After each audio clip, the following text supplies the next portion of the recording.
Ok, listo. Vamos pues a lo que vamos. Entonces, ayer estábamos viendo el ciclo de trabajo, el ciclo mecánico, y vimos la mitad del ciclo, la mitad derecha.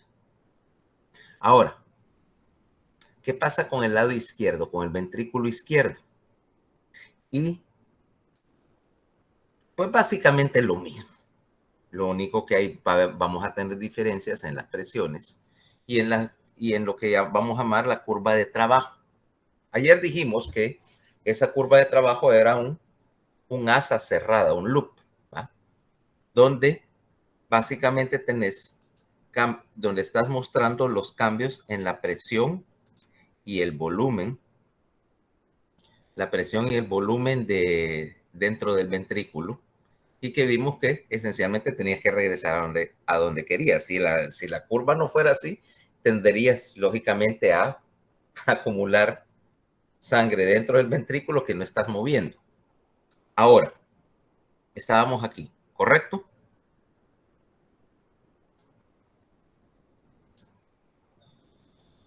Hola. Es que no los oí. No sabía si estaba. Ok. Entonces estamos acá. Para recapitular. Primer punto, la entrada o el llenado que viene de. ¿Qué le pasa a esto? El llenado que viene de las dos cavas, el retorno venoso, a baja presión. ¿Ok? 8 a 12 centímetros de agua, ponerle 0.8 milímetros de mercurio, que es una cantidad pequeña. Puedes decir que es cero. Entonces, las presiones acá, 8 sobre 0. Recuérdense que la aurícula no es muy extensible y que aquí estoy básicamente llenando. Cuando tengo cierto llenado de la aurícula, entonces lo que voy a hacer es simplemente llenar la, llenar la aurícula, empezar a contraerse, empezás a subir la presión, y la presión llega a algún momento en que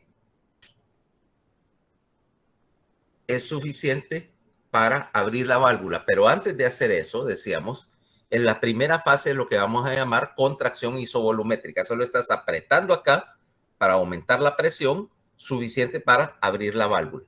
Acuérdense que aquí no hay retorno realmente. Una vez que abriste la válvula, vas a hacer la fase de eyección de la aurícula. O sea, estás contrayendo para mover sangre al ventrículo derecho. Entonces, primero empieza a llenarse rápidamente el ventrículo, pero luego, conforme se llena, obviamente que el flujo de la cantidad de sangre va a empezar a disminuir. Resultado, necesitas dar lo que llamamos la patada auricular y el músculo de la orejuela, que es más grueso, más fuerte, aumenta la presión a un tope que es 8. Terminas de llenar. Ok, decíamos, la patada auricular hace del 20 al 25% del flujo que estás haciendo. Luego, una vez que terminaste de contraer, la presión va a bajar otra vez y la válvula tricúspide se cierra. Para entonces, ya el ventrículo derecho tiene que empezar a contraerse. Nuevamente, empezaste con un ventrículo no del todo vacío, obviamente, no puedes bombear desde cero por razones de eficiencia. O sea que ese ventrículo que estaba vacío realmente tenía 50 cc todavía, que es lo que llamamos volumen telesistólico. Empezás a llenar y con el ventrículo lleno en reposo, llegaste, mira, a unos 130 cc y ese ventrículo está full. Empezá a contraer la pared del ventrículo. Nuevamente, un aumento de presión dentro del ventrículo una fase de contracción isovolumétrica. Solamente está generando presión primero para cerrar la válvula tricúspide y luego, conforme aumenta la presión, alrededor de 18 más o menos, ¿no? Sí. Perdón, alrededor de 8, que es la presión diastólica en el ventrículo, ya está generando suficiente presión acá para abrir la válvula pulmonar. Resultado, cuando abrís la válvula pulmonar, empezás a enviar sangre, obviamente, por la arteria pulmonar y sigue subiendo la presión durante la fase de eyección hasta un máximo de unos 35 milímetros de mercurio. Esa es la presión sistólica en el ventrículo derecho. Vaciaste el ventrículo. Ahora, como ya no tienes nada que bombear, la válvula pulmonar se cierra, ¿correcto? Y esta válvula pulmonar que se cierra, si te diste cuenta, dice cómo ese dibujo que hice de la válvula pulmonar es así. El ventrículo tiene una cámara principal, ¿ok? Esta que está acá, y este otro que está rayado, que es el tracto de salida, es un cono para redirigir todo el flujo sanguíneo hacia, obviamente, la arteria pulmonar. Vaciaste toda la cámara, te quedó solo el cono y el residual, que son 50 cc, y la válvula pulmonar se vuelve a cerrar. Luego este ventrículo, que en ese momento está contraído, tiene que relajarse. Al principio vas a hacer relajación, estás dilatando, pero todavía no has abierto ninguna válvula. Por lo tanto, la presión dentro del ventrículo está bajando, pero el volumen no ha cambiado porque no está entrando ni saliendo nada. Correcto, eso es lo que llamamos relajación isovolumétrica. Cuando la presión ha bajado otra vez al mínimo, cerca de 8, ya la presión ha bajado lo suficiente para que se abra la válvula tricúspide otra vez y se repite el ciclo. Llenado, contracción isovolumétrica, eyección y relajación isovolumétrica, y así una y otra y otra y otra vez. Ahora, esto implica que, fíjate, sacaste de los 130 cc más o menos máximo que cabía en la cámara, sacaste unos 80 cc. Esos 80 cc que sacaste equivale más o menos al 65% de la capacidad del ventrículo. Y ese 65% tiene un nombre. Se llama fracción de eyección. Este 65% obviamente es en reposo. Ahorita estamos hablando en reposo. Pues veremos que yo puedo aumentar la fracción de eyección, ¿ok? Y que puedo compensar jugando con la fracción de eyección si el corazón no anda muy bien. De hecho, esa fracción de eyección se puede medir directamente. Cuando te hacen un ecocardiograma, yo puedo medir los volúmenes abierto y cerrado y sacar una simple división. Me dicen, no, mírate, tu fracción de eyección está en 62%. La mía está en 62%. Ah, cheque, puedo ir a correr el triatlón.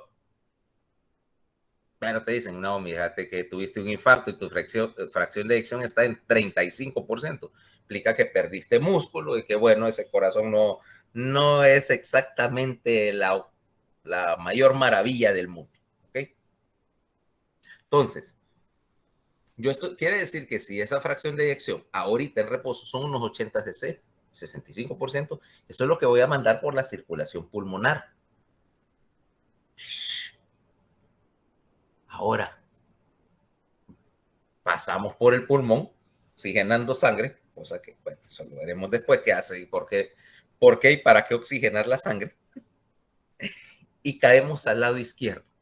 Y en el lado izquierdo, aurícula y ventrículo izquierdo, vamos a repetir el mismo proceso, lo único que a diferentes presiones, porque realmente tu sistema circulatorio y tu corazón son dos bombas pegadas.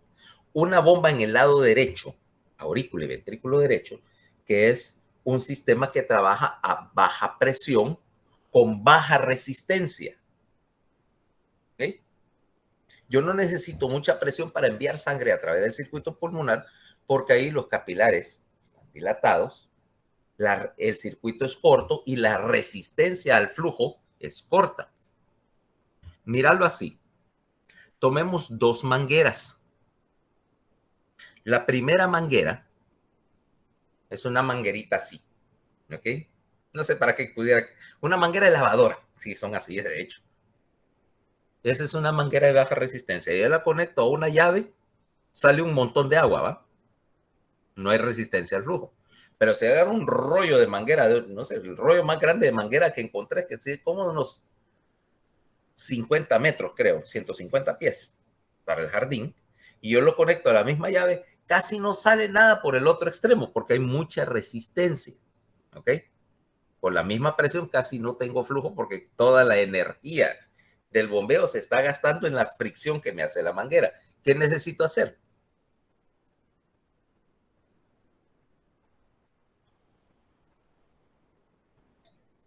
Ponerle una bomba, o sea, agarrar, vaya, qué sé yo, como, qué es lo que hacen tus lavadoras esas para que se usan para despercudir jeeps y niños pequeños.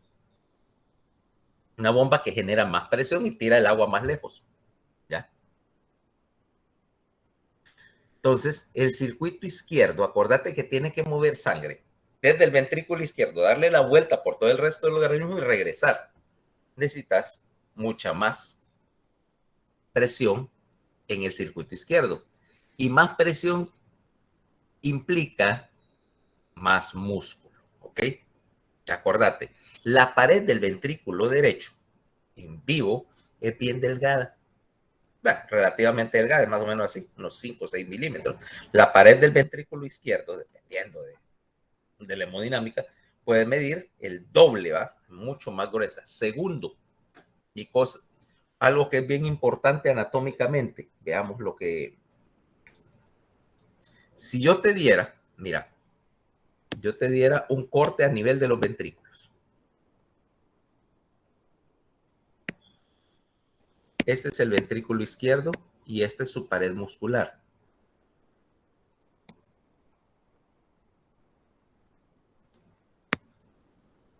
Y este es el ventrículo derecho. Compara el grueso de la pared aquí con el grueso de la pared acá. ¿Mm? Y segundo, compara el hecho de que, mira, el ventrículo derecho está envuelto alrededor del ventrículo izquierdo, porque cuando los dos están contrayéndose, el trabajo de este también está haciendo un poquito de presión, transmitiendo un poquito de fuerza adicional al ventrículo izquierdo para mejorar el bombeo. O sea que los dos ventrículos no son, vos pensarías que son así, ¿va? En paralelo.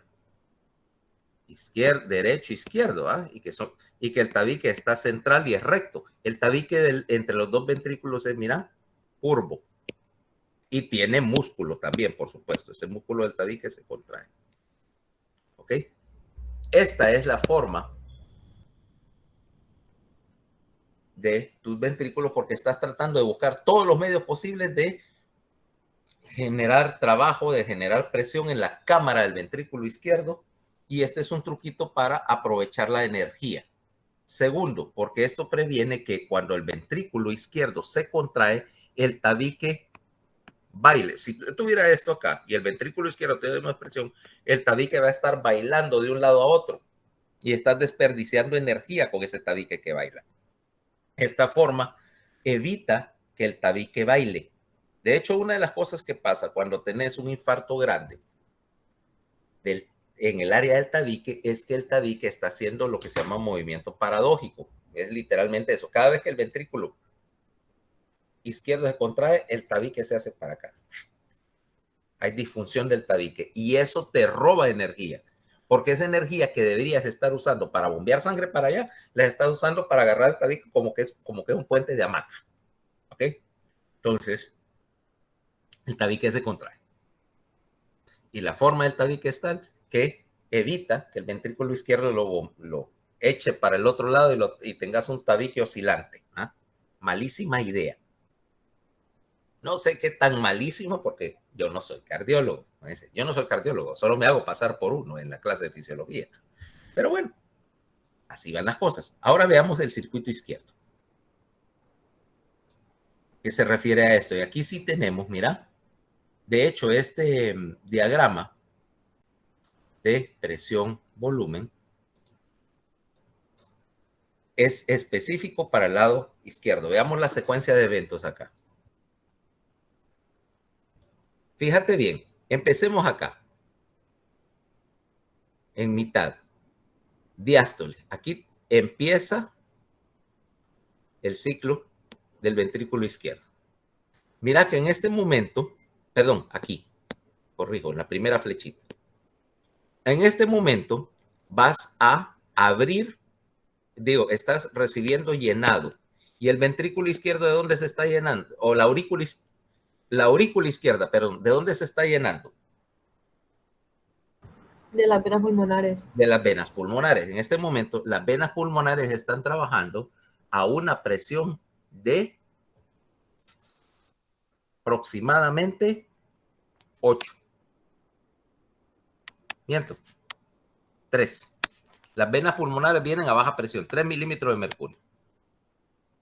Empiezan a llenar, pero el ventrículo en sí todavía no se ha llenado porque acá el músculo de la aurícula izquierda va a empezar a contraerse, ¿ok? Isovolumétricamente.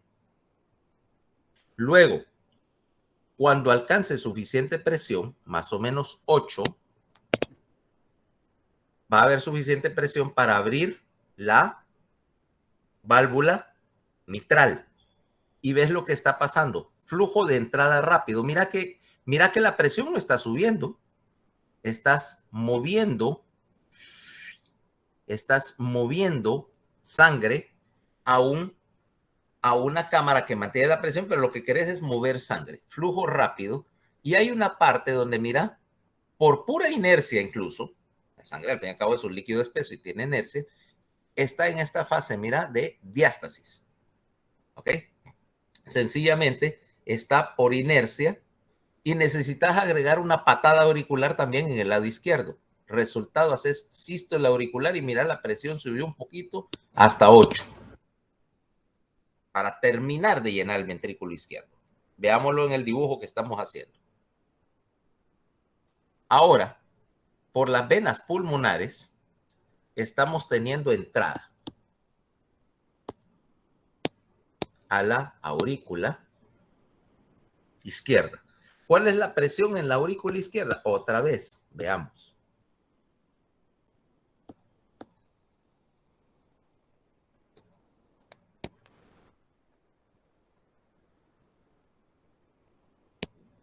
(8/3), ¿va? Aproximadamente. Porque hay un poquito de presión acá. 8/3, promedio 5. Al principio está llenando cerca del 3, o sea, en la fase de llenado rápido, la fase rápida del llenado, estás trabajando a esta presión. Pero prontamente vas a terminar, o el flujo va a disminuir porque al fin y al cabo, número 1, estás llenando la cámara.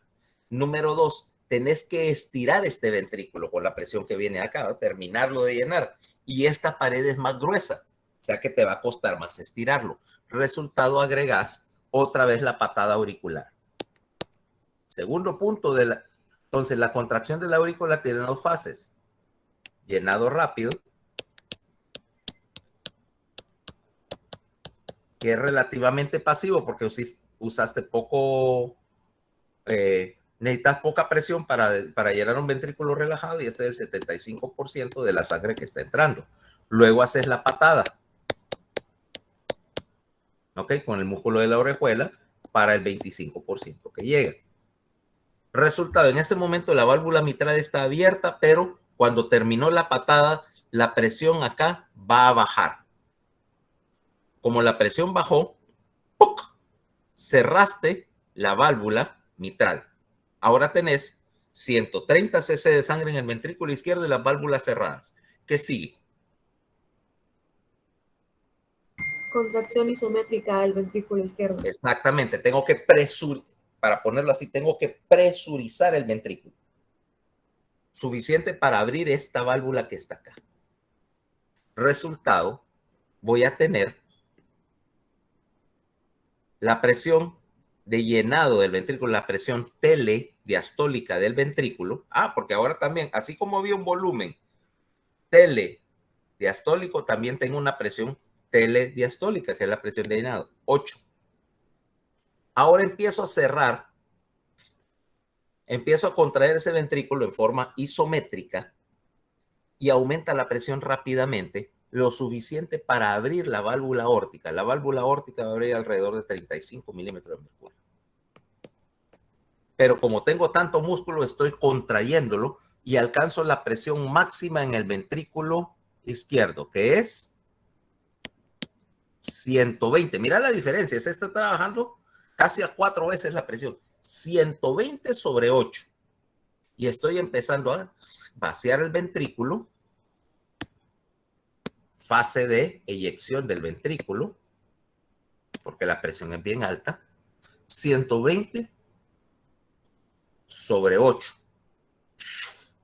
Hasta que termino de hacer vaciado el ventrículo, la presión cae y cierro la válvula aórtica. Para entonces ya envié 80 cc de sangre por la aorta. Perdón, vamos a usar uno más delgado.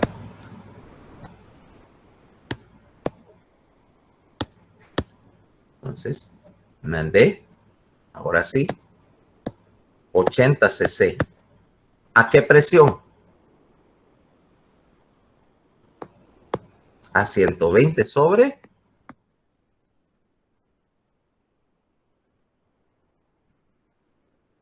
tu presión arterial. Esta es tu presión arterial, 120 sobre 80. Y vos decís, ¿cómo es que aquí era 8 y aquí es 80?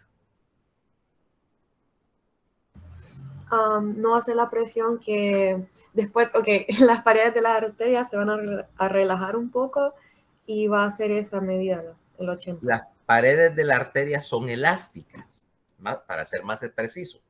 Tu pared arterial es elástica. Yo utilicé gran parte de la energía, ¿verdad?, para estirar la pared arterial. Ahora, esa energía que utilicé la estoy retornando. Las arterias retornan presión y entonces mantienen una presión diastólica que no cae. Si yo fuera presión ventricular, la presión iría así, tácata, tácata, tácata, y el bombeo sería intermitente. Pero como yo estoy utilizando la elasticidad de las arterias para retornar presión, estoy manteniendo una curva de presión arterial más constante. Ese es el principio. Ahora, eso te conllevaría una cuestión. Implica que tus arterias son elásticas. Y si no son elásticas, viene Paola a los 90 años y sus arterias se hicieron turunca. ¿Qué va a pasar con la presión de Paola?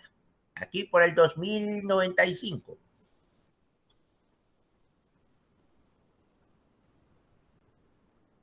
Va a disminuir la presión diastólica y aumentar la sistólica. Si yo tengo 90 años, mi presión va a ser más probablemente algo así en el rango de 140 sobre 60, porque estoy tratando de bombear a través de, o 120 sobre 60, 50, con una diferencial entre las presiones diastólicas y sistólicas más altas, porque no tengo retorno elástico, por lo tanto tiende a ser más en espiga. Una de las razones, y aparte como están más duras y generalmente redujeron el volumen, incluso voy a tener que necesito más presión para vencer la resistencia. Resultado, ahora tengo esas cifras de presión de los viejitos, 160 sobre 60. Eso es un buen indicativo de que tus arterias son rígidas ahora, que no están haciendo esa recuperación de presión. ¿Ya? O sea, los fenómenos que te regulan la presión arterial son puramente fenómenos físicos, basados en el hecho de que aquí tenés una dinámica para el flujo para el flujo de sangre. Entonces veamos acá cómo se correlaciona. Veamos la curva en términos de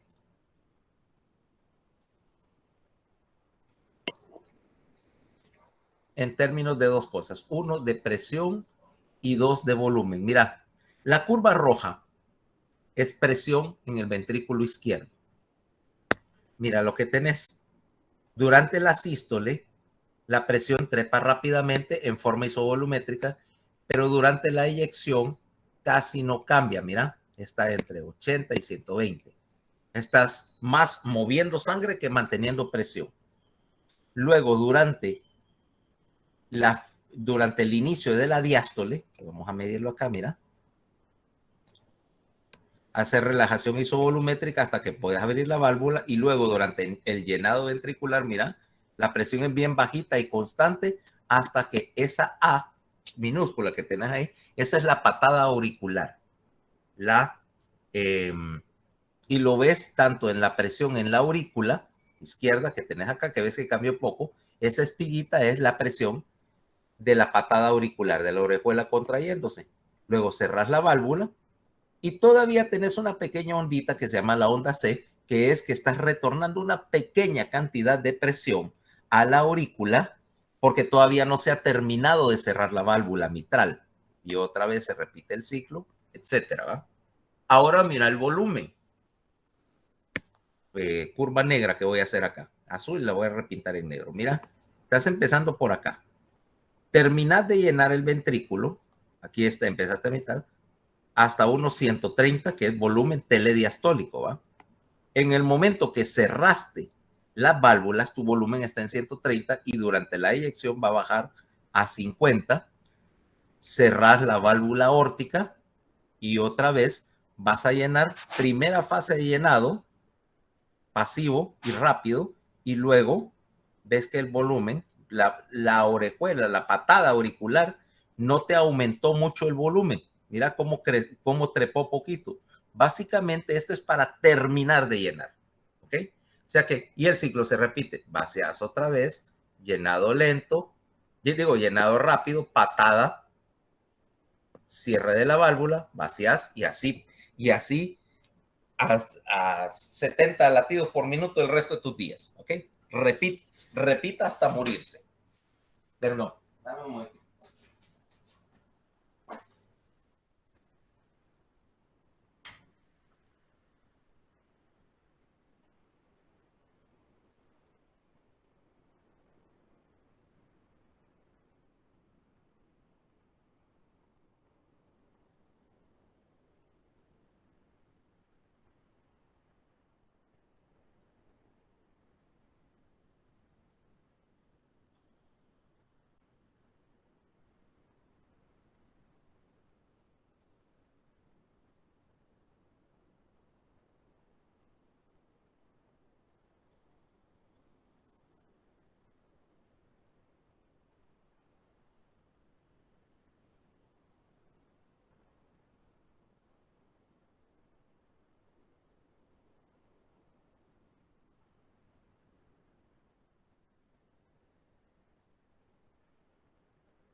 Ok. Entonces, ese es el ciclo mecánico. Revisemos un poquito la generación de trabajo, porque esto implica que estoy moviendo y gastando energía para hacer todo este ciclado. ¿Ah? Entonces, ahí es donde viene primero la curva que habíamos descrito acerca de presión y volumen. Vamos a poner acá.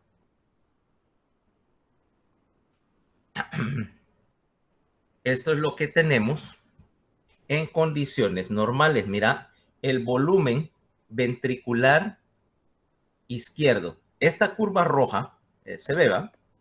Esta curva roja es, Sí, doctor. es tu ciclo estándar de trabajo. Mira, hacer llenado, mira que el volumen está aumentando, pero la presión casi no. Hiciste contracción isovolumétrica y aumentaste la presión casi a 80, pero no has movido nada de sangre. Luego, durante la eyección, moviste la sangre, todavía subió un poquito la presión a un tope de 120 y luego cerras la válvula y relajas. Ves que este es un ciclo cerrado. Aquí están los puntos en el ciclo, mira.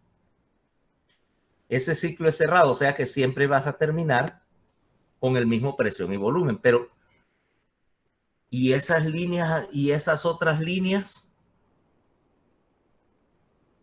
presión sistólica y presión diastólica y dicen 200, 300. Esta curva roja es la curva en reposo, pero mira cuánto podés llenar o cómo podés llevar la curva en un extremo, mira, en condiciones extremas. Quiere decir que estás trabajando en reposo a una fracción bien pequeña de la capacidad del corazón para trabajar. Mira, vos puedes generar presiones máximas sistólicas en el ventrículo, vos pudieras llegar a una presión de casi 300. Por razones mecánicas y por razones de la capacidad de generación de energía en el músculo, no puedes pasar de 300. Pero ver una presión, una hipertensión con esos valores, o sea, literalmente topaste la aguja de tu manómetro, implica que el corazón es capaz de generar una cantidad enorme de trabajo más allá de lo que le estás exigiendo.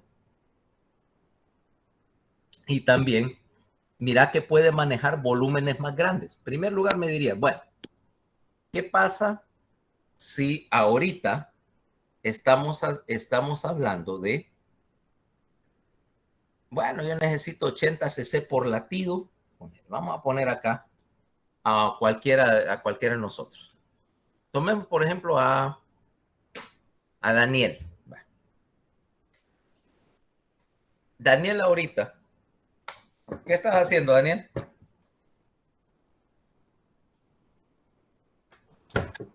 ¿A mi doctor o a Rodríguez? A cualquiera de los dos, porque creo que están haciendo básicamente lo mismo. Pues ahorita sentado. O sea, estás en reposo. Desde el punto de vista de físico, ¿va? Estás en reposo. Entonces, vamos a poner que tu frecuencia cardíaca ahorita anda, ponele, cerca de 70. Una frecuencia apropiada para una persona toda en reposo. Y tu volumen por latido, dijimos, siguiendo esta curva de presión-trabajo, es de 80 cc por latido. ¿Cuánta sangre estás moviendo por minuto? Unos 5.6 litros. 5.600. Ese volumen de sangre que mueves por minuto tiene un nombre. Se llama gasto cardíaco. ¿Okay? Y si te diste cuenta, es el producto de una simple multiplicación. El volumen por latido, o sea, el volumen de eyección por latido, multiplicado por la frecuencia cardíaca. Ahora, 5.600 es suficiente para estar allí haciendo nada, pero te vamos a poner a hacer algún ejercicio físico intenso. Ponele que te estoy haciendo subir las letras, la cuesta de la Coca-Cola, el merendón, a todo lo que podés dar. O sea, a la máxima velocidad que pudieras correr cuesta arriba. 5.6 litros no es suficiente, ahí va. Entonces, ¿qué va a pasar? La primera cosa que, si quiero aumentar el gasto cardíaco, va a ser aumentar primero la frecuencia cardíaca. Suponete que ahorita estoy manteniendo, te estoy haciendo mantener una frecuencia cardíaca de 140. ¿Ah? Es más o menos el límite de lo saludable ahí. Estoy haciendo correr a todo trapo para atrás, para arriba, perdón. Y para que redobles tus esfuerzos, te puse un Rottweiler atrás. ¿Ok? ¿Te parece la idea? Sí. Es más, te puse un Rottweiler atrás y te amarré una chuleta aquí al cuello. Ahora, tu frecuencia cardíaca ahora está en 140. ¿Cuánto es tu gasto cardíaco? Por el momento. Si yo multiplico 140 por 80. 11.2 litros. 11.2 litros. Duplicaste el gasto cardíaco casi. Pero aún así no es suficiente. ¿Qué es lo que Doctor, una pregunta, pero al aumentar Paola, Ah, no es te que solo clonaste. está con el celular. Una pregunta. Si se aumenta la frecuencia cardíaca, no se va a reducir como que el volumen que se envía a circulación. Dentro de Porque, los... Cuando pasado cierto límite, sí. O sea, yo puedo tolerar, por eso te dije 140, que es el que está cerca del límite de lo que es fisiológico, porque hasta ese momento todavía puedes trabajar lo suficientemente rápido, mover sangre con suficiente velocidad como para llenar el ventrículo. Pero el problema es que si yo subo esa frecuencia, por ejemplo, a 250, no me da tiempo a llenar el ventrículo. Entonces el gasto cardíaco baja, paradójicamente, porque básicamente las frecuencias muy altas resultan en una disminución del gasto cardíaco, porque no hay tiempo de completar el ciclo. O sea, el ventrículo no se está terminando de llenar, y aunque estoy bombeando un montón por minuto, veces por minuto, la cantidad de sangre que pude mover a través de ese ciclo es muy poca. Tenés razón. Por eso es que, por ejemplo, venís vos, Paola, y ya tenés una arritmia cardíaca, una taquicardia supraventricular se llama, sostenida, y perdés la conciencia por falta de bombeo. Dicen, pero ¿por qué si el corazón de Paola está sano? Y lo único que la frecuencia se disparó, ¿y por qué no está bombeando? No le da tiempo. Ya, tenés razón. Y esa es una de las circunstancias. Pero es que estoy poniéndote 140 en este caso, porque es un valor donde todavía estás en el lado correcto de la curva de llenado. ¿Ya? Ahora, Gracias. Suponete que a Daniel necesita más de 11 litros. ¿Qué puedo hacer? Aumentar los volúmenes telesistólicos y telediastólicos. Antes de eso, lo primero que voy a hacer es aumentar la fracción de eyección. Si cada vez que yo lleno el corazón estoy echando 80 cc para afuera por la válvula aórtica, pero yo puedo hacerlo, yo puedo reducir el volumen telesistólico. O sea, en vez de que mi fracción de eyección sea 60, 65%, puedo llevarla casi a 80%, aumentando la contractilidad del corazón, del músculo cardíaco, aumentando el inotropismo. Ahora, mi volumen telesistólico puede ser tampoco como 10 a 20 cc, ¿ok? Ponele 20, que es un valor razonable. O sea que ahora en vez de estar mandando 80 cc por latido, estoy mandando 110. Multiplicar 110 por 140. Ya van 15.4 litros. 15.4 litros. Ah, ya está. Ya vamos teniendo alguna ganancia, ¿no? Ahora, tengo otras dos cosas que puedo hacer. Y aquí es donde viene la ley, una ley que me maneja la fisiología, o lo que me determina ¿cómo se llama?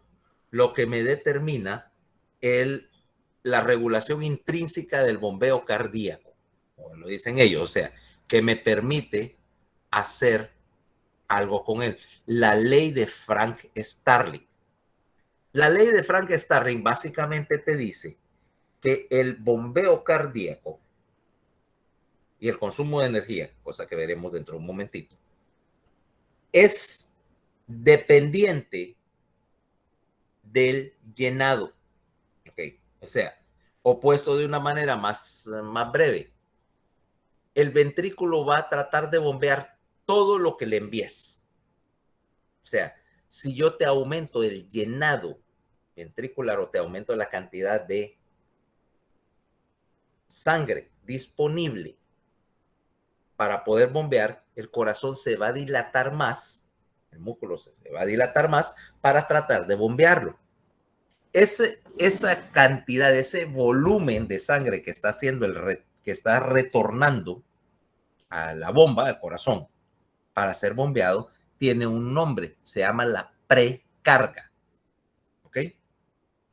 Más gasto cardíaco, más precarga, más sangre disponible para bombear. ¿Ok? Porque por muy eficiente que sea el corazón, si no tiene Si solo le estás dando 80 cc por cada ciclo, solo va a bombear 80. Pero ¿qué pasa si yo aumento el retorno venoso?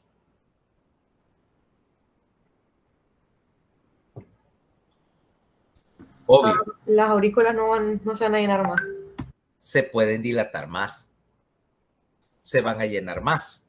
Y si se llena más, el ventrículo se llena más. Ahora, tu fracción de eyección, como te dije, solo puede llegar hasta cierto punto, es fija. Pero este mecanismo de Frank Starling me permite dos cosas. Primero, aumentar aún más el gasto cardíaco. Ahora, activé el mecanismo de Frank Starling. Mi retorno venoso, mi precarga, aumentó y ahora cada ciclo estoy enviando 100, estoy enviando en vez de 80 cc por ciclo, estoy mandando 110. Resultado, tenía 50 siempre, bueno, tenía 30 o 20 en el ventrículo al final, esta ya había aplicado todo el inotropismo que podía, pero ahora estoy enviando 120 cc por latido, o sea, 40 más. De los 120, bueno, tenía, espérate, déjame hacer la matemática, 80 más 50, 80 más 50 eran 130, ahora 120 más 50 son 170, y yo solo dejo 20 cc para evitar que el ventrículo se colapse. Quiere decir que ahora cada ciclo estoy moviendo 150 cc, porque aumenté la cantidad de sangre disponible para que el corazón mueva. Ahora multiplícame 150 por 140. 21 litros. O sea que aplicando el mecanismo de Frank Starling hasta el límite, yo puedo aumentar ese bombeo cardíaco, fíjate, lo cuadrupliqué y todavía pudiera llevarlo un poquito más lejos, pero no estoy llevando. Y en condiciones extremas, tu gasto cardíaco puede aumentar hasta 25 litros por minuto. Obviamente no por un periodo muy sostenido, porque si yo estoy haciendo trabajar a ese corazón más, necesito aumentarle el suministro de dos cosas: oxígeno y ácidos grasos. Ay, yo pensé que calcio. Siempre la respuesta. Tenés calcio, sí, acordate que por eso es que tenés tanto calcio guardado en el túbulo transverso, porque lo necesitarías para hacer todo esto. Vos tenés calcio guardado, más en tu célula cardíaca, más calcio guardado de que al principio necesitas, tenés una reserva de calcio. O sea que de hecho ahorita estás llevando al límite, estás usando todo el calcio de tus reservas, pero como eso no se pierde, solo lo volvés a sacar y lo entras y lo sacas a través de los canales, no estás fugando calcio a ningún lado. ¿Okay? Pero más importante, necesitas suministrarle oxígeno a ese músculo cardíaco para que siga trabajando. Y entonces tenemos lo que vamos a hablar de la demanda miocárdica de oxígeno. Cada vez que aumentas uno de estos parámetros, ya sea la frecuencia o el inotropismo, o sea, la fuerza de contracción, o dilatas el corazón, aumentas el gasto de energía del corazón, lo que llamamos la demanda miocárdica de oxígeno, la energética del corazón. Ahora, normalmente el valor de la eficiencia máxima, que es la medida de que tanto estás aprovechando, está entre el 20 y el 25%. Pero veamos que el mecanismo de Frank Starling me ayuda a hacer otra cosa.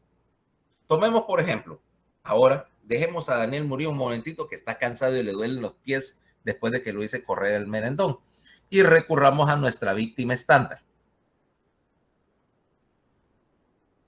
Sí, Paola, sos vos. No, doctor, ahora es Irma. Irma, te acabas de echar bajo las llantas de la rastra, fíjate, y es tu amiga.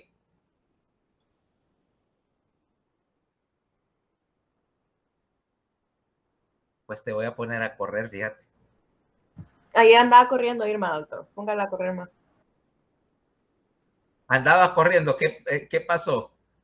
¿Qué pasó? Que ¿Ibas a llegar tarde a algo? hicimos un taller así para aprender a detener sangrados Y los chavos que nos lo dieron eran paramédicos, entonces nos hacían las simulaciones corriendo. No es paja, mira, yo no soy atleta. Nunca fui un mega atleta, que tampoco soy mentiroso. Pero no es paja que la generación de ustedes yo creo que está físicamente menos preparada. Yo como te digo, nunca fui el gran atleta, pero a la edad de ustedes y un poquito antes en el colegio, pues más o menos me mantenía en decente forma, más que nada porque tenía un profesor de educación física que en aquel tiempo yo consideraba detestable, pero ya más adelante que aprendí la fisiología me di cuenta que tenía razón. O sea, en clase de educación física en el colegio, por ejemplo, Irma, ¿qué te ponían a hacer?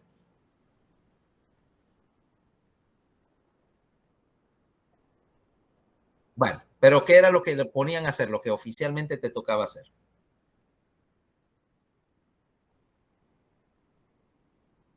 Y en mi escuela era puro track and field. Implicaba 3 veces a la semana subir a las letras. ¿Ok? Era ejercicio aeróbico y tenía una cosa además, odiaba el fútbol. Él, yo también, pero bueno, ahí sintonizamos. Odiaba el fútbol, porque decía que desde el punto de vista de ejercicio aeróbico, cardio, como le dicen ahora de moda, es una de las peores cosas que puedes hacer porque nunca estás en movimiento constante. Corres un poquito y te paras, corres un poquito y te paras. O sea, nunca terminas de calentar la máquina. ¿Ok? Y este nos hacía correr. Yo ya no salgo a correr. Tal vez use la bicicleta de estacionar, pero más o menos. Y en la época en que no había teléfonos ni comunicaciones, tenías que, si querías buscar a alguien, muchas veces lo que tenías que hacer, mira, caminar hasta que lo encontrabas. ¿Ya? Ahora no, ahora. Entonces, yo me doy cuenta, por ejemplo, cuando estábamos en clases físicas, yo siempre agarro un aula del segundo o del tercer piso del edificio 2 y subo las escaleras corriendo. La mayoría de las gente, de los estudiantes, les cuesta. O vamos a decir, vaya, voy a almorzar en la 1 de la tarde y por no andar buscando parqueo, dejo el carro en el campus y me voy caminando hasta Galerías del Valle. Caminando a paso rápido. No tengo problema con ello. Tal vez me duelan ahora, ya de viejo me duelen las pantorrillas o los pies, pero bueno, producto de todos los macanazos y fracturas. Pero no estoy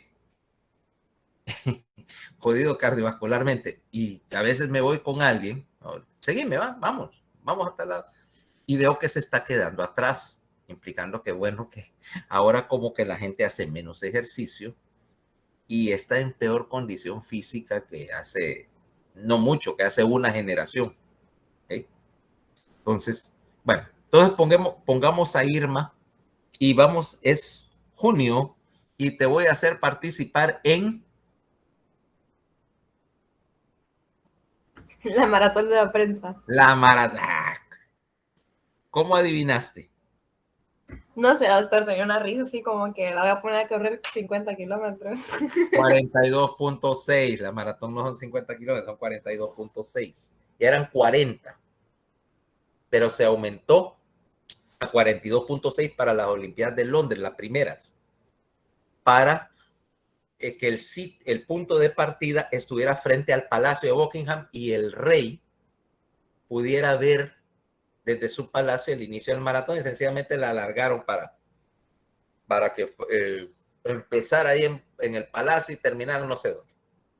Bueno, ahora Irma está corriendo en la maratón, con la lengua de corbata o como sea, pero porque condicioné, le di alguna condición. Si terminas la maratón, te voy a dar 10 puntos extra, pero si tiras la toalla o haces trampa, te mando a reposición de examen. ¿Qué te parece ese trato, Irma? Ok. Entonces, yo mido tu frecuencia cardíaca cuando estás corriendo esa maratón y ponele en 140 por minuto.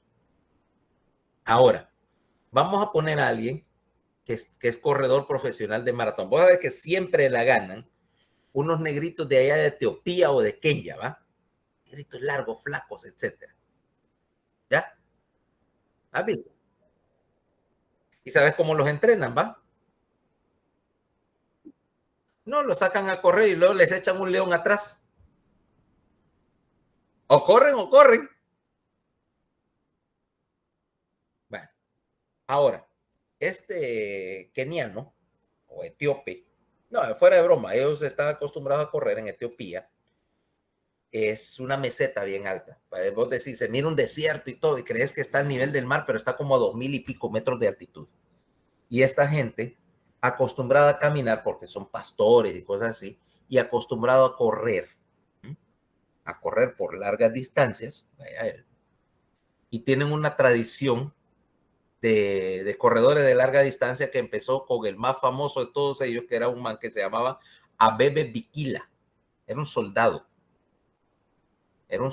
Empezó corriendo porque corría, vaya, porque no tenía ni para una bicicleta, y tenía que ir a pincel a todo, y él trabajaba entregando mensajes en el ejército. Entonces, mira, alguien lo descubrió, y en ese tiempo Etiopía iba a ir a las Olimpiadas de Roma, año 1960, si me recuerdo bien. Y este negrito, bueno, le dicen, bueno, vas a correr, era rapidísimo. Y lo divertido es que él nunca había usado zapatos. Él corría descalzo. Entonces lo ponen en la maratón y le compran el primer par de zapatos para correr que había tenido en su vida. Entonces empieza en la maratón, pero como no estaba acostumbrado, se iba quedando atrás. En un momento dice, no, esto me molesta. Se quita los zapatos, tira los zapatos para allá, empieza a correr descalzo. Taca, taca, taca, taca, taca, taca, taca, taca. Entró al estadio descalzo como creo que 2 minutos y medio antes del segundo lugar. O sea, que él entró, dio la vuelta solito, entró la vuelta solito con aquella gran diferencia, y todavía cuando terminó y le preguntaron que si él se sentía bien, que cómo, dijo, sí, por mi parte podemos correr otra vez. Ahora, ¿cuál es la frecuencia cardíaca de Abebe Bikila mientras estaba haciendo eso? O de los kenianos que están compitiendo contra vos. Vos estás a 140 y ellos como a 40. A 60 en medio de la maratón. En reposo acá están a 40. Ahora, ponele. El morenito este que está en nuestro ejemplo tiene el mismo gasto cardíaco que yo en reposo, 5.6 litros, canónicamente. Pero él lo puede hacer con 40, mientras que yo lo tengo que hacer con 70. ¿Por qué?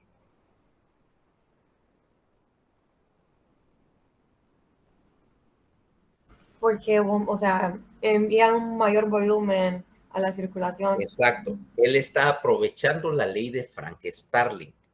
Tiene un corazón más grande, que entonces dice, bueno, yo ya no bombeo, ¿cómo se llama? 5.6 litros a 80 por minuto, o a 70, lo bombeo a 40, porque cada latido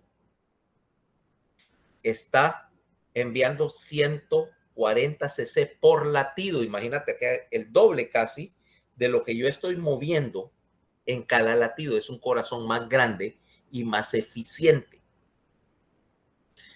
¿Por qué? Porque por la ley de Frank Starling, él maneja una precarga más grande con un corazón más grande que trabaja más lento, y ese corazón más lento y más eficiente gasta menos energía que el mío para hacer el mismo trabajo. ¿Okay? La ley de Frank Starling te aumenta la eficiencia. Y vos me dirás, bueno, ¿y cuánto es la fracción de eyección de él? La misma que la mía, 65%. Lo único que su corazón creció y él está usando 140, es el 65% de 200. Su volumen tele diastólico ventricular es de 200 cc, es un corazonzote así. Mira, el mío es una cosita chiquita, el de él es un corazonzote así, adaptado. Y eso funciona en términos de eficiencia. Eso es propio de casi cualquier cosa que tiene que trabajar constantemente es preferible tener una máquina más grande que trabaje más descansado. ¿Me explico con eso? Vaya, ponerle así. Vos tenés, para ponerte un ejemplo, con motores de carro. Yo tengo dos carros iguales, ¿ok? Dos camionetas iguales. A una le voy a poner un motorcito chiquito. Y es lo que está saliendo ahorita, por cierto, de carro, cosa que no me gusta. Vamos a poner que tenés un motor de 1.2 litros turbo y me genera 150 caballos de fuerza, suficiente para mover esa camionetita, pero ese motor está corriendo, mira, 3.000, 3.500 revoluciones y lo hice ahí todo forzado. Ahora tengo la misma camioneta y le puse un motor grandote, un motor diésel. Dice 3.5 litros, es más del doble de tamaño y de capacidad. Me genera la misma potencia, lo único que esto lo hace bien descansado, como 800 revoluciones, toc, toc, toc, toc, toc. ¿Cuál me va a durar más? ¿El motor grandote o el motor chiquito? Correcto, el motor chiquito lo estás trabajando forzado y ese al ratito vas a necesitar mandarlo a reparar, ¿ok? Vas a necesitar mandarlo a reparar porque se gasta primero. Y además consume más energía proporcionalmente que el otro motor. Paradójicamente, ese motorzote grandote me va a salir más económico al final porque casi no está trabajando, casi no está haciendo nada según su régimen de trabajo y casi no gasta combustible. El único problema es ver cómo meto aquel gran animalón adentro del carro, ¿eh? Pero si puedo. Excelente. Mientras que el otro es económico. Dirán, es económico porque es chiquito, sí. Pero no me baja la economía. O sea, lo ande normal o lo ande furgoneado, aquel motor me gasta lo mismo. El motorzote grande, si lo ando tranquilo, casi no me gasta. Para que se haga gasto, es porque, mira, yo lo furgoneo. ¿Okay? Ahora, lo mismo pasa con el corazón. Un corazón grande que trabaja despacio gasta menos energía. La ley de Frank-Starling me permite aprovechar ese retorno elástico de la misma fibra cardíaca para dilatarse, almacenar energía durante la fase de llenado, estirando el corazón, y luego ese mismo retorno elástico es ahorro de energía. Consumo menos oxígeno. ¿Okay? Por eso es que la meta, por ejemplo, cuando estás haciendo entrenamiento cardiovascular, es que tu frecuencia cardíaca eventualmente, después de hacer suficientes semanas o meses de ejercicio, tu frecuencia cardíaca está bajando, implicando que estás trabajando menos para hacer el mismo bombeo. La ley de Frank-Starling también me ayuda con otra cosa. ¿Qué pasa si vos tenés un corazón dañado y tuviste un infarto y tu fracción de eyección bajó? ¿Me serviría la ley de Frank-Starling en ese caso?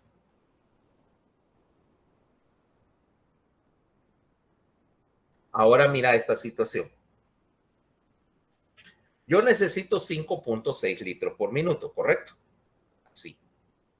Y eso es con una fracción de eyección de 65%. Quiere decir que si mi fracción de eyección bajara a la mitad, ¿ok? Ahora tengo un corazón, me mandé otro infarto, ¿ok? Como no hago caso y sigo metiéndome cigarrillos y chicharrones, me mando un mola de infarto, ¿ok? Ahora, dañé tanto músculo que mi fracción de eyección es del 35%, ya no es del 65%. Mi organismo sigue necesitando 5.6 litros por minuto. ¿Qué tengo que hacer? Aumentar la frecuencia cardíaca. No puedo. Eso sería la última cosa que me convendría hacer, porque si yo aumento la frecuencia cardíaca, aumento el consumo de oxígeno del músculo cardíaco y ya tuve un infarto, me voy a ganar otro y más grande que el anterior.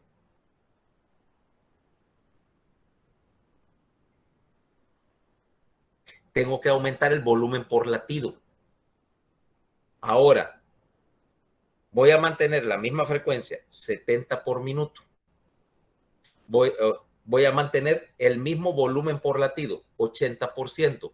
Pero si antes 80%, digo 80 cc, 80 cc era el 65% de 130 con un corazón sano. Ahora, 80 cc es el 35% de, sacar la matemática.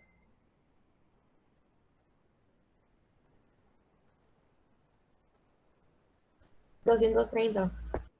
Resultado, ahora mi volumen diastólico va a ser de 230. Un corazón que antes era así, ahora es así, mira. Cuando vos perdés músculo cardíaco, la respuesta de adaptación es dilatar la cámara, tener un corazón más grande porque ahora tu volumen latido es el mismo.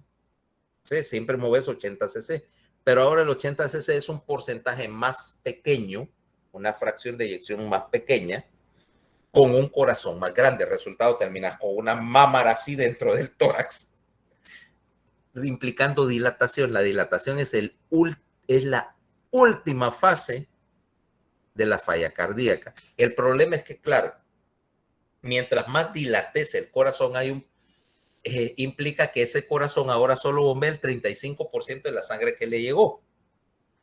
Resultado, eso implica que la eficiencia del corazón bajó hasta tan poco como el 10%. Y hay un momento en que se dilata tanto, porque ya básicamente su fracción de eyección es bajísima, que su eficiencia baja tanto que ya ese corazón no sirve. O sea, estás con un corazón súper dilatado que ya apenas se contrae. Eso es cuando ya tu corazón está en las latas, o sea que vas para trasplante. ¿Me entendiste? Entonces, ¿dónde tiene que ver la ley de Frank Starling con la regulación del bombeo? Es la mejor manera de hacerlo. La mejor manera de ¿cómo se llama? De eficientizar el bombeo. Ahora, ¿qué quema el corazón? ¿Ah? Porque vamos a ver aquí que para todo esto necesito movimiento, necesito algo con que moverlo. El corazón es diferente de la mayoría de los demás tejidos y músculos en el hecho de que casi no quema glucosa. El corazón es un quemador de grasa. ¿Por qué razón?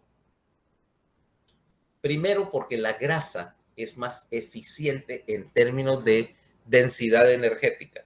Si vos quemas un gramo de glucosa, Murillo, ¿cuántas calorías de energía producís? Bioquímica. Con un gramo de... Un gramo de glucosa, ¿cuántas calorías me da?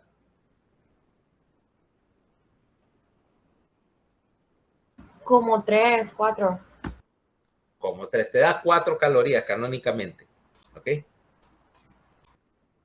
Un gramo de aminoácidos, ¿cuánto te da? Creo que 5, creo, no sé. Deja de inventar. Te da 4 porque los aminoácidos... Bueno, pero el de ácidos grasos sí es 7. 9.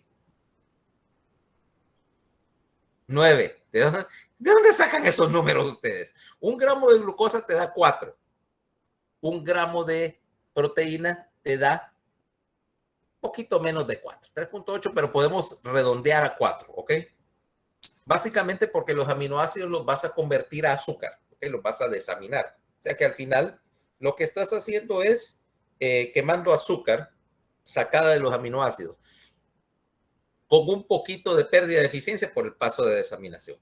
Y la grasa quemada por beta oxidación te da 9 calorías por gramo. Lo que te da 7 calorías por gramo es el alcohol. Ese sí te da 7 calorías por gramo. Ahora, ¿cómo es que sabes esos datos? Y no, No me digas que en algún momento se te ha ocurrido hacer dieta líquida, ¿va? No, es que yo pensé que eran 7.000, o sea, no son 7.000 kilocalorías por un kilo. No, eso es para alcohol. Y yo les estaba haciendo esa pregunta porque pensaba que ya habían llegado ahí en bioquímica. La energética celular más básica. ¿O no? ¿Qué están viendo? Esperen.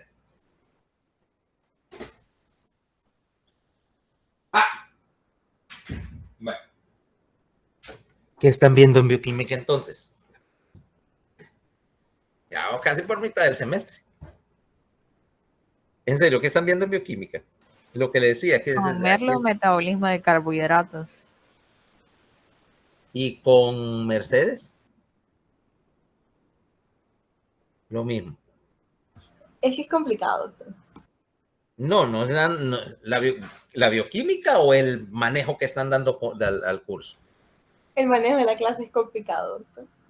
No entiendo por qué, o sea, no tienen un sílabo, no tienen un calendario.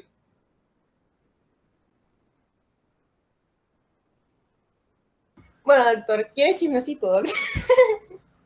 Es que, bueno, nuestra clase de bioquímica se basa en leer una diapositiva y luego que la doctora la vuelve a leer. Esa es nuestra clase de bioquímica. Jesús H. Cristo. Me ganas de meterme a dar bioquímica a veces. No, de que... Con el hecho de que ya terminamos el segundo parcial, de hecho. No, eso no lo dudo. Eso no lo dudo, que puedas estar haciendo, que puedas ir a toda carrera y que termines en mayo, pero no es cuestión de terminar a como dé lugar, sino que hay un contenido que vos debes saber y el problema es que te das cuenta como, por ejemplo, si no entendés muchos conceptos en bioquímica, aquí venimos a topar, por eso es la bioquímica y la fisiología son dos cosas que van juntas, o sea, son diferentes maneras de ver lo mismo. Los mecanismos que estoy viendo aquí a nivel de órgano y aparato tienen una base bioquímica, una base a nivel molecular. Si yo no sé la base a nivel molecular, no puedo saber qué es lo que está pasando a nivel de órgano, o de aparatos y sistemas. Y viceversa, si yo solo supiera bioquímica y no supiera fisiología, como dice, bueno, y todas estas reacciones en qué terminan. Son dos cosas que van juntas. Entonces, cuando veas, por ejemplo, a ver, el otro año, fisiopatología, y te van a decir, bueno, aquí, por ejemplo, el mecanismo de producción de las ictericias, por ejemplo, porque se afectó el metabolismo del heme y entonces se acumula bilirrubina porque te falta esta y esta otra enzima y no entendía de bioquímica. O vamos a hablar de, por ejemplo, de diabetes y entonces cómo la interacción con los carbohidratos o por qué se forma sorbitol y el sorbitol te daña los nervios, etcétera. Si no sabías la bioquímica básica, el sustrato de todo eso, aquello va a sonar como chino, ¿ah? O farmacología, ¿cómo te puedo explicar yo inhibición de receptores, bloqueos enzimáticos, antagonismo de una, de otra cosa, si no entendés lo que está pasando debajo en el organismo? Pero te digo, no es una buena cosa tratar de terminar y cuando, ay, esto no va a servir, sí va a servir. Y cuando vayas a Estados Unidos, por ejemplo, querés ir a hacer tu residencia a Estados Unidos y tenés que hacer los famosos exámenes, ¿va? Los famosos exámenes para incorporar tu título en Estados Unidos, ¿va? ¿Cómo es que se llama eso? El FMGS, FMGS creo que se llama ese, ¿eh? Para que te entren a la residencia. Y la parte 1, la primera parte donde todo el mundo va a dar de narices, porque esos gringos les meten bioquímica a los estudiantes de medicina hasta por las orejas. Y vos venís y entonces, bueno, tienes que revisar por el famoso curso aquel de Kaplan, ¿va? Y el primer día te recetan un texto de bioquímica de este grueso y un montón de explicaciones que la mayoría de tus colegas que estudiaron en Estados Unidos o en otros países, por lo menos tienen la idea y que para vos literalmente es la primera vez que los oyes en tu vida. Mira, eso es triste ponerte al día. Entonces, por eso es que a mí no me gusta. Es que hay que llevar un balance. Yo no puedo dar solo fisiología, solo bioquímica y una clase en predominio y la otra, porque la medicina es una cosa integrada. Como que dijera, vaya, no te voy a dar nada de instrucción psicológica. La psicología no sirve. Puede que a mí no me guste en lo personal, pero no quiere decir que no sea importante. O la salud pública, para ese efecto. Admito que yo soy un burro total en salud pública, pero no quiere decir que no sirva para nada. A mí no me sirve mucho por mi rama específica de la medicina, que como decía yo, la incidencia y la prevalencia no me ayudan a las 3 de la mañana a parar un sangrado, pero no quiere decir que no haya que saberla, ¿va? Y que no haya que llevar la clase. Tengo que todavía mi estrés postraumático de salud pública 3. Y eso fue hace 80, 90, en el año 90, y todavía tengo el estrés postraumático de tener que llevar esa clase, en particular la de administración en salud pública. Te puedes imaginar cuánto odiaba yo ir a clase. Bueno, entonces estamos con la idea del consumo miocárdico de oxígeno. La idea primero es que es mucho más denso, o sea, tenés más energía por gramo. 9, no 7, ¿ok? Y sí, el corazón puede quemar etanol, pero normalmente esa no es la ruta correcta de hacer las cosas. 2, hay algo que vamos a ver después que implica lo que llamamos el cociente respiratorio. Para fabricar X cantidad de calorías a partir de quemar glucosa, ponele, no me acuerdo de la interconversión exacta, pero para quemar un mol de glucosa, eso sí te lo puedo decir, necesito un mol, necesito 3 moles de oxígeno, perdón, fíjate bien. Para quemar un mol de glucosa necesito 3 moles de oxígeno para completar la reacción, ¿cabal? Pero para quemar la misma cantidad de un mol de ácidos grasos, solo necesito 80% de eso. O sea, 2.4 moles de oxígeno. O sea, necesito menos oxígeno para generar la misma cantidad de energía.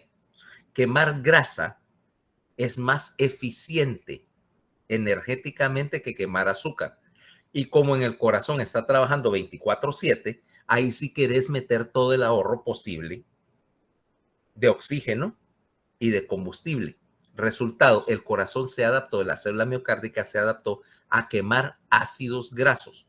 Solamente el 10 al 20% del gasto del corazón se genera con glucosa. Más que nada, porque la glucosa a veces es necesaria para producir energía rápidamente, para dar un acelerón, dar un acelerón energético para cubrir una demanda breve, pero el corazón es más eficiente quemando grasa y tratará en lo posible de quemar grasa mientras exista, ¿ok? Regla esencial. Ahora, todo eso está muy bonito, ¿va? Pero, ¿cómo ajusto yo toda esta frecuencia? Espérate, me falta otra cosa. Todo esto está muy bonito, pero ¿cuál es la otra manera que yo tengo de regular la presión arterial y regular el bombeo? Ahora viene una cuestión. ¿Qué pasa si yo cambio la resistencia? Yo cambio la resistencia al flujo de todo el sistema. Se va a requerir una menor presión. O mayor, dependiendo si aumento o bajo la resistencia. Entonces, el otro factor que me determina el gasto cardíaco es la resistencia en el sistema. Y esa resistencia medida en conjunto se llama postcarga. ¿Ok? Ahora, lo que pasa es que yo no tengo un valor único o fijo para la poscarga, porque ese valor de la resistencia es el promedio de la resistencia en diferentes lechos, que no siempre es igual. Por ejemplo, ahorita, mis lechos vasculares en el músculo tal vez estén ofreciendo alta resistencia y poco flujo, porque yo estoy cerrando esos vasos sanguíneos, no los estoy usando. Estoy bombeando sangre a través de mis músculos, con excepción de los de la lengua, ¿va? Entonces, ese es un valor para la poscarga. Versus, por ejemplo, voy a salir ahorita, termino la clase y se me ocurre agarrar la bicicleta que no va a ningún lado, ¿va? Ya sabes cuál. Y entonces sí necesito enviar flujo a mis músculos y entonces abro los lechos, bajo la poscarga localmente para redistribuir sangre. El valor de la suma de todas las diferentes poscarguitas me hace una sola poscarga. Y esa es la resistencia vascular periférica. Ahora, si yo reduzco la poscarga en global, implica que el corazón tiene que trabajar contra menos resistencia, necesita menos presión para hacer fluir todo y por lo tanto consumo menos energía. Bajar la poscarga baja el consumo de oxígeno. Bajar la poscarga me aumenta el gasto cardíaco porque puedo dedicarle más energía a mover más sangre que a tratar de empujarla a través de un árbol vascular que no se deja. ¿Ah? Por lo tanto, vos querés, para aumentar la eficiencia del bombeo y aumentar el gasto, aumentar la precarga, o sea, aumentar la cantidad de sangre que llega y reducir la poscarga, reducir la resistencia que yo tengo a bombear la sangre. Ese es el concepto fundamental debajo de la regulación de la presión arterial. ¿Me van siguiendo? Sí, doctor. ¿Ok? Es un concepto bien fácil. Vaya, ponelo así. Yo quiero llenar una piscina, o sea, flujo. Tengo dos maneras de hacer, de decir, ¿cómo garantizo que esa piscineta que está afuera, esa zapera plástica, se llene rápido? La primera es aumentar la precarga. ¿Cómo lo hago? Bueno, ahorita tengo una manguera conectada y está llenando la piscina. Aumenta la cantidad, pone 2 mangueras. ¿Ya? Eso es aumentar la precarga. La otra, fíjate que aún así no se llena porque tengo una manguera muy larga y muy estrechita. La única manguera que tengo parece una pajilla y apenas pasa una gotita de agua para ahí y la piscina se va a llenar dentro de 6 años, a lo mismo que hoy. ¿Qué hago? Me busco una manguera más gruesa y si es posible más corta también para reducir la resistencia y que fluya más agua hacia la piscina.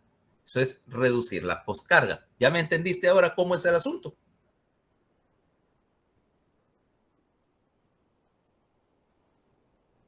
Ok. Entonces, ahora, ¿cómo regular en particular el sistema ahorita en términos de influencias sobre la precarga y la poscarga? Aquí es donde tengo primero la ley de Franklin-Starling, que es, como decíamos,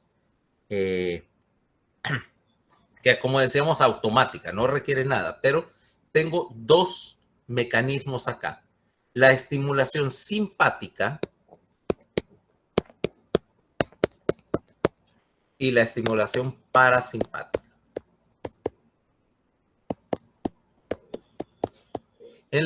Para la estimulación simpática voy a tener efectos sobre dos tipos de receptores. Los primeros receptores son receptores alfa. Los segundos receptores son los receptores beta. Estimular un receptor alfa, en particular un receptor alfa 1, me aumenta la frecuencia cardíaca. Y estimular un receptor beta, en particular un receptor beta 1, me aumenta el inotropismo, o sea, la fuerza de contracción. Fíjate bien, tenés dos tipos de receptores y en general beta es más sensible que alfa. ¿Okay? Beta es más sensible que alfa. O sea que primero lo que vas a hacer es enviar, si querés aumentar el gasto cardíaco, aumentas frecuencia cardíaca, aumentas la fuerza de contracción. Y el neurotransmisor acá o la hormona que estás utilizando es norepinefrina. ¿Cabal? Ahora, ¿cómo reduzco la frecuencia cardíaca? Utilizo el estímulo parasimpático.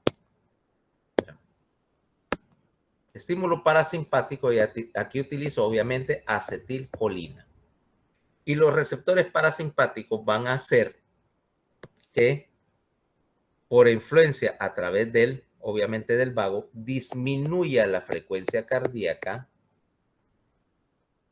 1. 2. Disminuya la velocidad de conducción en el sistema cardíaco. Ah, por cierto, aquí también. Aumentar la frecuencia cardíaca, también aumento la velocidad de conducción a través del impulso a través del corazón para mantener todo en sincronía. Ahora, normalmente el parasimpático reduce muy poco o tiene muy poco efecto sobre la fuerza de contracción. ¿Ok? Básicamente el inotropismo implica un mecanismo un poquito diferente. Si yo tengo estímulo beta, lo aumento. Si yo le quito el estímulo beta, el inotropismo, o sea, la fuerza de contracción, baja. Pero eso implica que el parasimpático realmente no tiene mucha autoridad ahí para reducir la frecuencia cardíaca, para reducir la contractilidad. Tiene un poquito, pero por ejemplo, ya dijimos, el estímulo beta me puede aumentar la fuerza de contracción, me la puede aumentar 200%.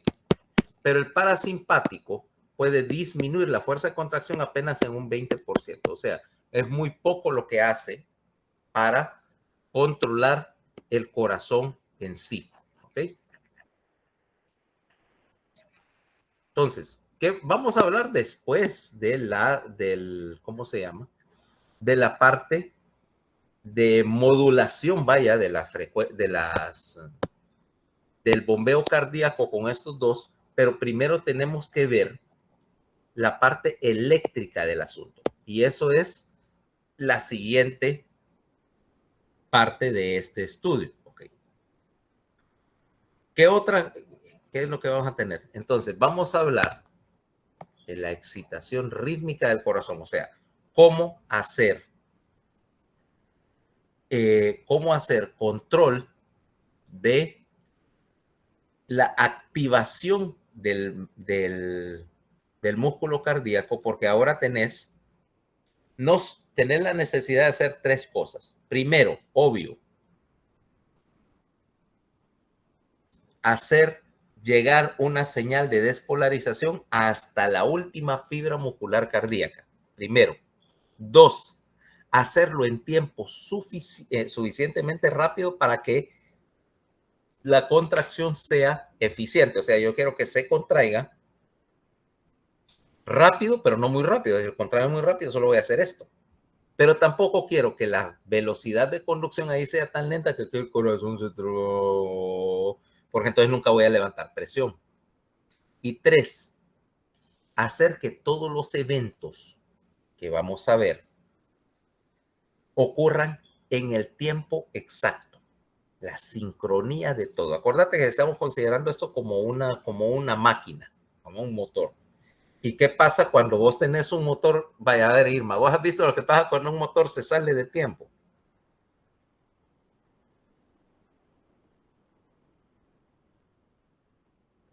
Nunca has desarmado. Pregúntale a tu papá qué pasa cuando, qué sé yo, cuando un motor se le rompe la banda del tiempo o la cadena.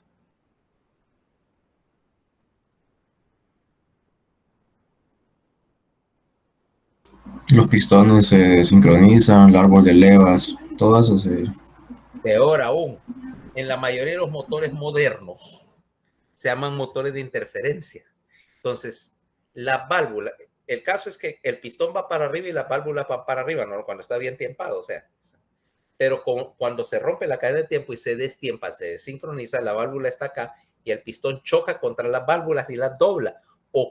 O agrietas el pistón, o rajas la culata, o haces algo similarmente costoso. ¿Okay? Ahora, en una válvula cardíaca, en el corazón, ¿qué pasa si yo hago que la aurícula y el ventrículo se contraigan fuera de sincronía? ¿Qué va a pasar con el gasto cardíaco?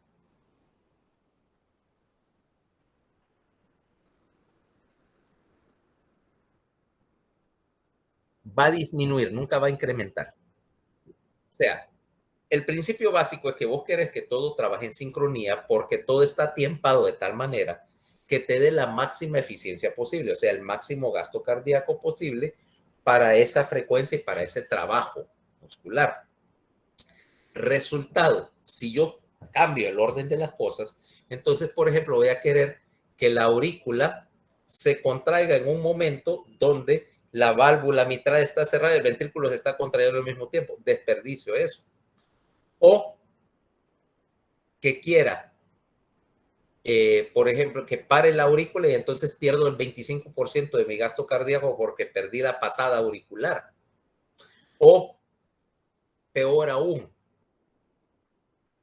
que el mecanismo se trastorne de tal manera que una señal de despolarización empiece a dar vueltas en círculo en el músculo cardíaco y entonces el músculo, en vez de contraerse así, solamente vibra.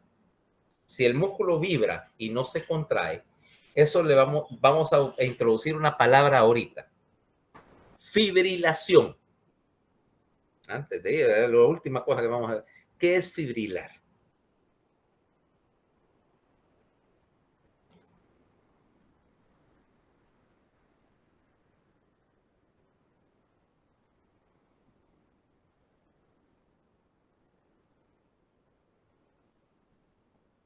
Te voy a poner un ejemplo. Yo me voy a declarar faraón. ¿Sí? Yo soy el faraón hoy. Y tengo ahorita 19 siervos acá. Y adivina qué estoy construyendo. Una pirámide. Entonces, su trabajo para hoy, dado que yo Faraón está decepcionado con su rendimiento académico, que ustedes eran, no sé, los visires, los ministros del reino, no, ustedes no sirven, vayan a hacer pirámides. Entonces, agarro ustedes 19 y los amarro una piedrota de esas que son parte de la pirámide y le digo, muévanme esta piedra de aquí hasta allá, allá la ocupo. Entonces, lo lógico es que ustedes, para que esa piedra se mueva, tienen que agarrar todos, cada quien agarra un pedazo de la cuerda y jalen con ese, jalen, jalen, jalen, y van remolcando aquella piedrota, ¿va? ¿Qué pasa si viene cada quien y jala por su lado?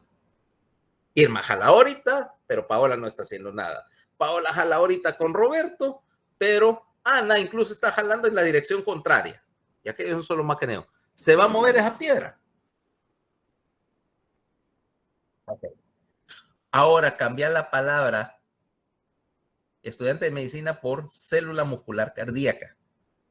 Si yo quiero que el corazón bombee, todas las células tienen que contraerse en razonablemente al mismo tiempo para que apriete. Pero si una fibra se contrae aquí, la otra por allá está, y aquello solo está haciendo, solo está temblando, el bombeo es cero. Si lo que fibrila es la aurícula, perdes la patada auricular. Si en lo que fibrila es el ventrículo, ¿qué perdés?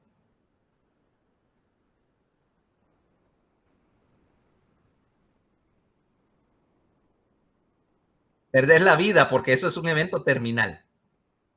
Fibrilación ventricular es lo que vos reconoces de tus shows mentirosos de medicina. ¡Código rojo! O algo, siempre dicen alguna frase similarmente estúpida. ¡Código rojo! Está en BFib, dicen. Ajá. En BFib. Ok. BFib es literalmente la última cosa que vos querés que te dé. ¿Ok? Y ahí es donde lo que estás haciendo literalmente es que ves que tenés tu ese, ¿ah? Que uno viene, carga 360. Yo claro, vos claro, todos claros. ¿Ah? Bueno, realmente no así, sino paleta, ¿ok? Vista de paleta, nada, 90, nada. Yo claro, vos claro, todos claros. ¡Prácata! Y le meten aquel corrientazo. Lo que estás haciendo es literalmente que estás reseteándole todo el músculo cardíaco con un corrientazo, ¿ok? Para eso son las paletas esas de los desfibriladores, ¿ok? Uno de mis juguetes médicos favoritos, por cierto. Porque ahorita vamos a ver precisamente la excitación rítmica del corazón y el concepto del ritmo cardíaco desde el punto de vista eléctrico. Van a leer el capítulo de Guyton, es el capítulo 10. Van a darle una leída, porque mañana nos vamos a entretener explicando cómo y por qué el ritmo cardíaco y ver cómo este diagramita que está en su pantalla explica cómo en qué orden vamos a hacer las cosas. Porque esa es la base, eso que le mostré ahí, es la base de la electrocardiografía y la base de la arritmología, el estudio de los trastornos del ritmo cardíaco, que es de hecho como juego. Y por cierto, pueden buscarlo en el Play Store. Hay un par de simuladores de arritmias que son interesantes para que ustedes aprendan a reconocer los trastornos del ritmo visualmente, porque una de las cosas que vas a necesitar saber en algún momento de tu vida es saber reconocer el famoso BFib en cuanto vos lo veas. O sea, solo ves así, incluso antes que suena, está en parada, está fibrilando, ¿va? O está fibrilando la aurícula. O tenés tenés algo que llama una taquicardia reentrante. Mañana vamos a hablar que es una reentrada. ¿Y cómo? Porque son de las cosas que pueden matar pacientes. Así como te decía, incluso un póster, antes, no sé si existe, decía, las causas de preocupación, y salían unos trazados electrocardiográficos ahí, que decía, las cosas que sí tenés que saber reconocer. O sea, porque reconózcalas a vista y sepa cómo se manejan, porque estas le dan literalmente 3 minutos para resolverlo. O si no, hasta ahí llegaste con ese paciente, ¿no? Entonces, van a leer el capítulo 10. Mañana vamos a estar entretenidos. Y si ustedes están preguntando sobre por qué no he declarado feriado nacional, ya lo vamos a hacer. O sea, ya sabemos que al MAGE ese se lo van a llevar. Eso es un hecho consumado, como yo les había dicho. Pero bueno, la fecha del feriado lo puedo poner para después, porque ahorita no quiero perder el hilo de esto, que yo no sé si ustedes lo encuentran interesante, pero a mí siempre me gustó esto para explicarlo. Y que, bueno, espero que les esté gustando, ¿va?